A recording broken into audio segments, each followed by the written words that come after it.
Hey everyone, it's Ben Hardy here, and in today's going to be comparing Toyota's new hybrid in the Tacoma to the non-hybrid to see if you should really pay the extra money for the hybrid. Before we get into this video, I want to give a huge shout out and thank you to the Brent Brown Toyota here in Orem, Utah for giving me some time with both the trucks. Link to their inventory in the description down below. Link to my car buying guide as well. Let's get into it.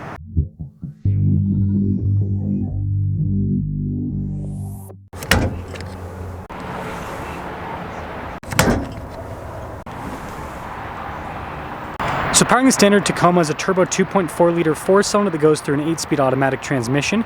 Average fuel economy is 21 miles per gallon, with power outputs being 278 horsepower and then 317 pound-feet of torque. And then powering the iFORCE Max is the same exact powertrain, but is paired to a hybrid system. Fuel economy with this is up a little bit, 23 miles per gallon on average. Power outputs are 326 horsepower and then 465 pound-feet of torque. Now, before we move forward with this comparison, I do want to mention if you want to see more videos just like this, then I recommend you subscribe because I post content every single day.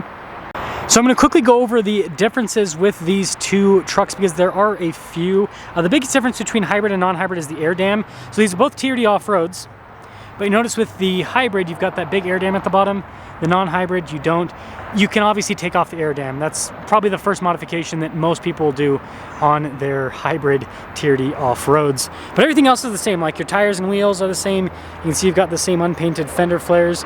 They even have the same side step setup. Of course, you got the iFORCE Max badge where you're not going to have that on the non-hybrid.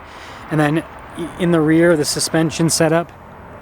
See with the Bilstein shocks on both of them. But funny enough, this hybrid has the composite bed. The non-hybrid, you can see it's got the bed liner, and the non-hybrid's actually a premium. So you've got stuff like the power tailgate. So notice that's automatic, whereas this just has the regular tailgate. It's still dampened, but it's not automatic with it. So like this one, you just do the little bump feature, and that will pop it back up. And then again, no iFORCE badge, where you've got iFORCE Max there on the back of the regular one. And then just like the Tundra with the hybrid, you don't have the under seat storage, whereas over here with the non-hybrid, you can see you've got the latch system and everything for the under seat. Now it's not like it's a massive amount of storage, but it's something that you don't have in the hybrid. And then you notice that we've got the soft tech seats here in the non-hybrid, whereas in the hybrid we do not. We've got the cloth seats, and that's because this hybrid is a non-premium, so it's the standard package on the Tacoma. So you got all the cloth. Payload capacity will compare 1,200 pounds in the hybrid. And then you can see you've got the digital gauge cluster. Just a backup camera here, I'll start it up so you can see quickly. So in reverse, just the backup camera. Single zone climate, heated seats. We do have the multi-terrain select, crawl control, all of that, rear locking differential. But this is kind of like a entry-level Tier D off-road. And popping over to the non-hybrid again, we've got the premium package, so nice trim on the door panel. Payload is somehow the same, 1,200 pounds. Again, you got the nicer Softex seats. You got all the auxiliary switches. And you can see here with the, so both of them have a digital gauge cluster. But what this has, 360 camera system, heated and ventilated seats, dual zone climate. Still have the multi-terrain select and all that. Rear locking differential, but we also have the stabilizer bar, disconnect trailer backup assist. We have a sunroof. You've got a camera rear view mirror. So again, the premium comes with a lot more equipment compared to the non-premium. And here's the crazy part. Both of these trucks sticker for about $56,000. So Toyota gives you the choice between getting a non-hybrid fully loaded or getting a hybrid base model for the same amount of money. So let's see if they drive different. Well, let us set off in the non-hybrid and then we'll do the hybrid second with the Tacoma, and we'll see if we feel like we're upgrading a massive amount. We'll obviously downgrade an interior. Isn't that crazy though? Isn't that crazy that there's such a big price premium on the hybrid? I mean, that's something I do want to, I gotta adjust this a little bit, do want to say right off the bat, I think that it's nonsensical to buy the hybrid if you're trying to save money, because it's just not, it's simply not saving money. 2 miles per gallon difference, 2 miles per gallon. It's not like 3 or 4 or whatever, 2 miles per gallon difference. and it's more, you know, thousands more. I think that the if you're trying to save money, you go for the non-hybrid. The hybrid's all about it's all about power ultimately with where things are priced. That's a pretty cool Jeep build. It's nice looking. Rubicon too. Good torque.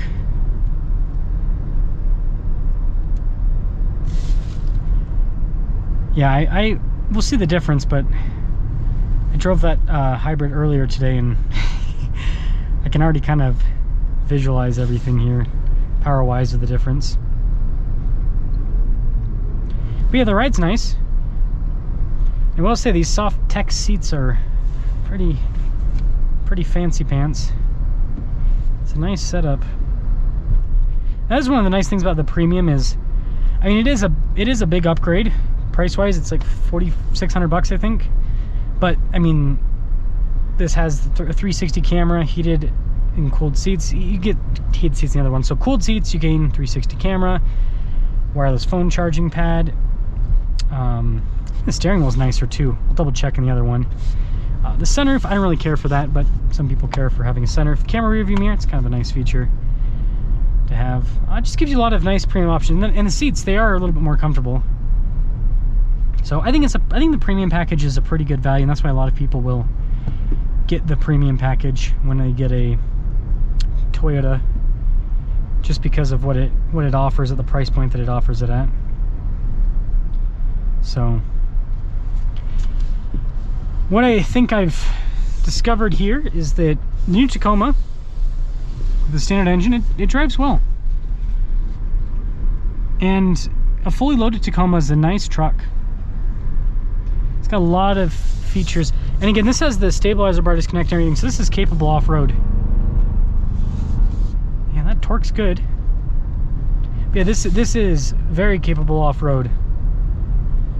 So, and that's what the Tier D off-road's kind of always, I mean, it's in the name, but the Tier D off-road's always been about offering kind of like a, you know, a better value than a Tier D Pro in terms of off-road equipment. Not quite as much capability. And I mean, this generation, it's the biggest price difference you've ever seen, because before it's like, oh, Tier D Pro Tacoma I think was like 51, 52. Off-road premium was what, 47? Something like that. So, you know, not that big, but now the price difference is like 10 grand to a Tier D Pro Plus.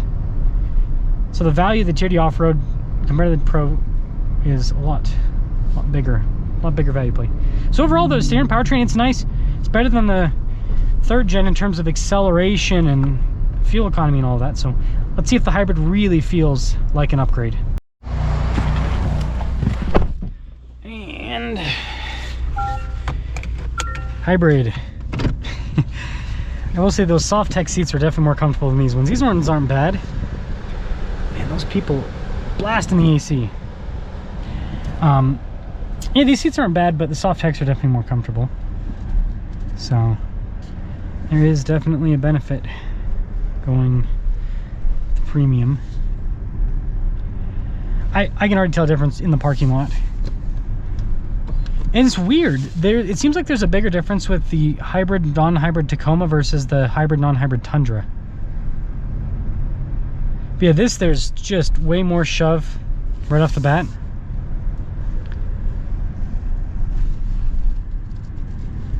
So I think that in itself, really cool.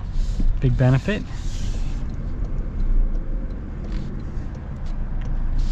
Braking is not really any different. Sometimes hybrid brakes can be weird. These ones feel pretty similar. Oh yeah. Well, once you're up and moving, it doesn't really feel all that different. But that initial, there's more punch right off the bat. And I think that makes sense when you look at the power figures. Because right off the bat, right, you got all of this torque being put in the system that's not there. 317 pound-feet of torque versus 465. Huge difference. And obviously you're not getting 465 pound-feet all at once, right? You got to build up to peak torque, but you are getting like 100 pound-feet of torque over that more instantly, right off the bat. And you do feel that. But then the horsepower difference, 278 versus 326, that's a difference, but it's not, it's big, it's not astronomical. So I think that what that then in turn does is it kind of leads to this experience where it feels really good on the low end, and then once you're up and moving, it doesn't feel all that different, as different as you think. Do like the torque though. I think that torque would be nice to have off-road, because turbocharged engines can be kind of a little bit of a handful off-road sometimes, right? You got to get it into peak torque, and then once you're in peak torque and boost, sometimes you can, you know, skirt forward a little bit too fast. But oof, yeah, there's so much more torque. It's like a different truck. I'm looking at the RPMs, I'm not going as high RPMs too. So yeah, there is a benefit to the iFORCE Max. So conclusion, iFORCE Max is not going to save you any money. So there's that. Not going to save you money, but it does drive better. It is a lot more expensive. So I think it just depends on where your values are at. Do you really care about the extra speed that much? Or are you coming from a third gen where the standard powertrain is already faster than your third gen? So you're already upgrading. So I think it depends on where you're coming from and what you're going to use the truck for, as always. But yeah, I think the hybrids, it's objectively better. Just don't know if the value is there with how much more this powertrain costs compared to the standard. So yeah, let me know your thoughts, but I am impressed overall with the iFORCE Max here.